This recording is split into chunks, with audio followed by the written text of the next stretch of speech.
Quando a gente pensa em odor, rapidamente vem na nossa cabeça uma ferida que realmente tem muito odor, que é a ferida oncológica. Mas o odor da ferida oncológica já é um odor esperado, né? Então a gente já espera, toda vez que vai realizar um curativo oclusivo de uma úlcera oncológica, que a gente encontre uma úlcera com odor.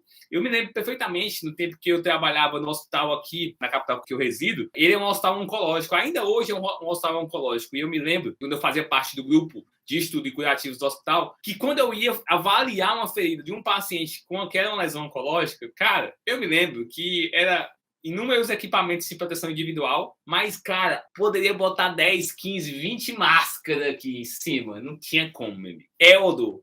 E tem vários níveis de odor quando a gente pensa em úlcera oncológica. Nível 1, nível 2, nível 3, nível 4, são vários níveis. Cara, mas o nível 3 e o nível 4 são os piores, porque a gente reconhece o odor de uma ferida oncológica ainda sem estar em contato com o paciente, cara. Nível 4 é o pior, porque se eu estava no corredor antes de entrar no apartamento do paciente, eu já senti o odor. E a gente tem que ter um cuidado com isso, por quê? Porque o paciente já está psicologicamente abalado por ter uma úlcera oncológica. Ele sabe que a lesão dele está com odor. Então imagina só ele receber um enfermeiro onde vai fazer o curativo e ele perceber que o enfermeiro está incomodado com o odor. Você consegue perceber isso, como isso é cruel para ele?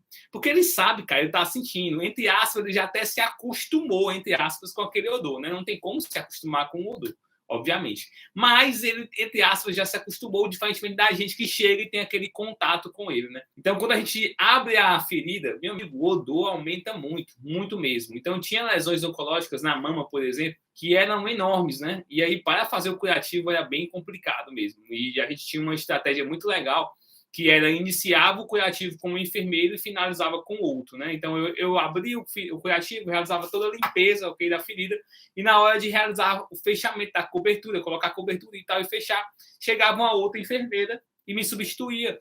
E me substituía de forma bem discreta mesmo. Ó, já, eu vou terminar aqui, o médico tá te esperando para responder o parecer ali, e eu saía, né? Isso não acontecia todas as vezes. Não, tinha vezes que eu iniciava e finalizava, porque se acontecesse todas as vezes, estava muito na cara, né?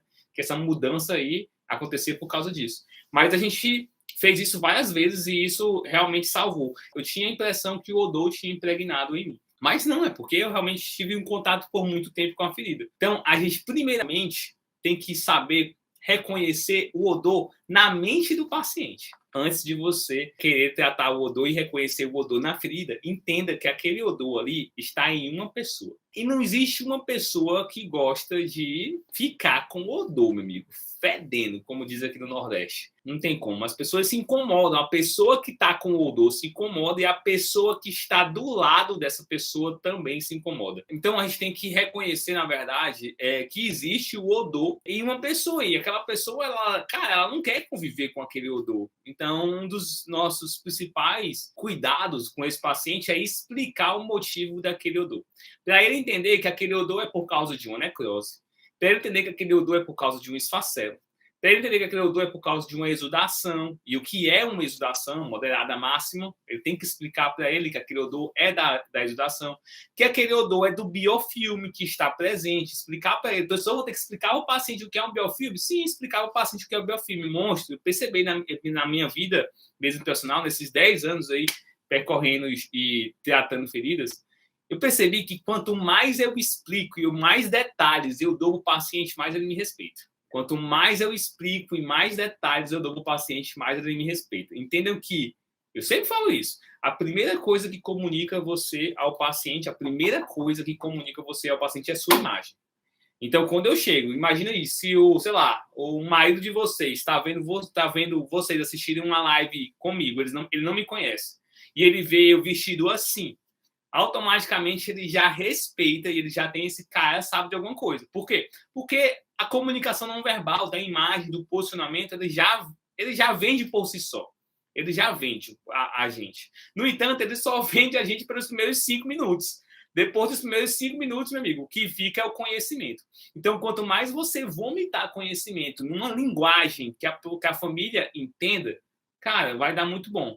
Então, eu tenho sempre essa estratégia de, antes de avaliar a ferida, antes de entrar realmente no ato da ferida, tentar explicar o odor, né? E aí, se eu cheguei, eu já conheço o paciente, então eu já explico o odor imediatamente.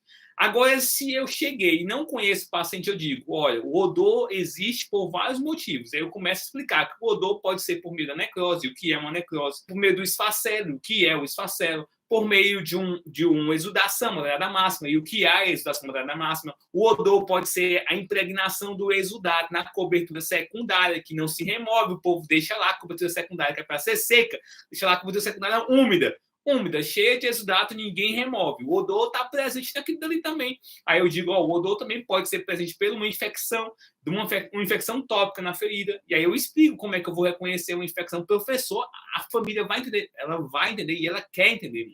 A coisa que a família mais quer é saber o que está acontecendo ali. Então, quanto mais eu explico, mais eu mostro para ela que eu tenho segurança do que eu estou fazendo e ela consegue entender o processo, porque ela sabe como está e sabe o que vai acontecer depois da minha avaliação, da minha prescrição no tratamento. Então, a conduta é muito simples. A conduta é ensinar a paciente, ensinar a família tudo o que está acontecendo.